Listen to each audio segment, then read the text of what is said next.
Good morning, students. Hope all of you are fine.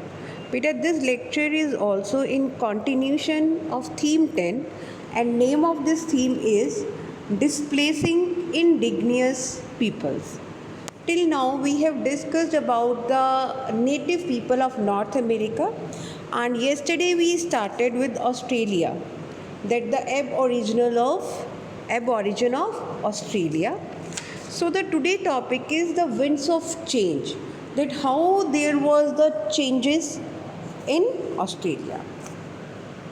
In 1968, people were electrified by a lecture by the anthropologist W.E.H. Steiner, Peter, anthropologist who study about the human beings. So this person entitled The Great Australian Silence, the silence of historians about the aborigines. So this lecture was given by W.E.H. Steiner, which title was The Great Australian Silence, and it was about the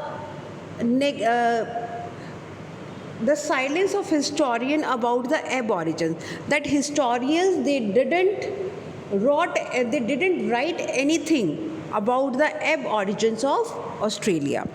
So from the 1970s, as was happening in North America, there was an eagerness to understand natives not as anthropological curiosities but as communities with distinct culture, unique ways of understanding nature and climate with the sense of community.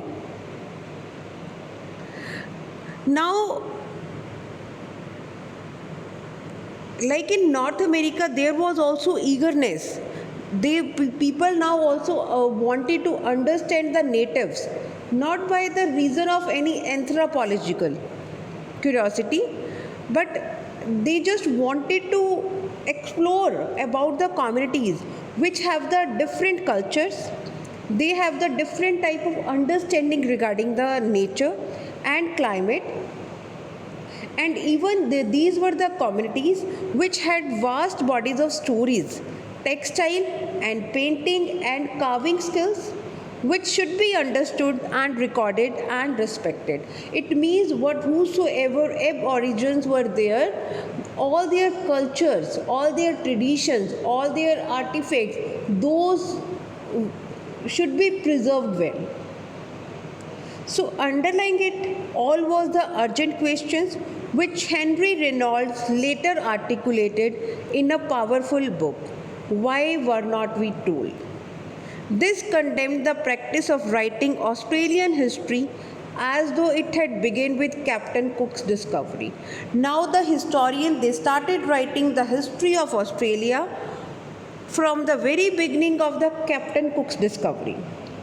Since then, university departments have been instituted to study native cultures, galleries of native art have been added to art galleries, museums have been enlarged to incorporate dioramas and imaginative designed rooms explaining native culture.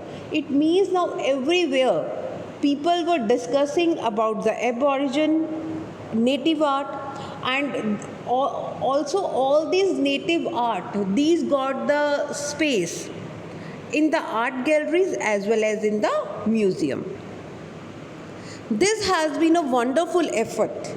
It has also occurred at a critical time, because if native cultures had remained ignored, by this time much of such cultures would have been forgotten. From 1974, multiculturalism has been official policy in Australia. Multiculturalism means that proper respect was given to all the cultures, which gave equal respect to native culture and to the different cultures of the immigrants from Europe and Asia, whether they were immigrants or they were the indigenous people of Australia. All the cultures were respected in Australia.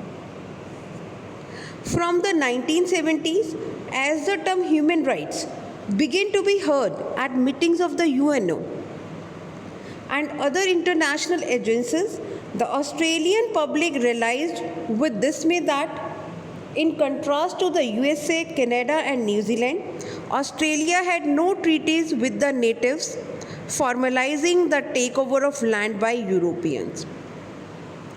As we have seen, as we have studied about the USA and Canada, there were the agreements between the natives people and the immigrants, the European settler, about the takeover of land by Europeans. But in Australia, the situation was totally different. The government had always termed the land of Australia terra nullius.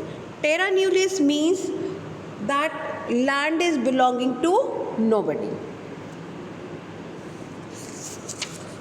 There was also a long and agonizing history of children of mixed blood being forcibly captured and separated from their native relatives.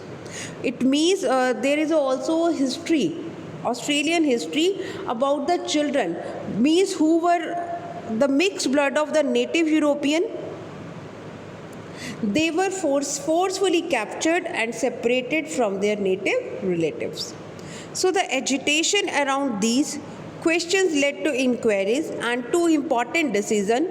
One, to recognize that the native had strong historical bonds with the land, which was sacred to them and which should be respected.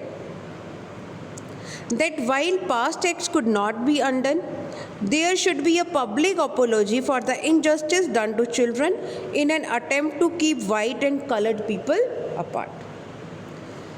So this was about the winds of change in Australia, and here only this chapter is also completed.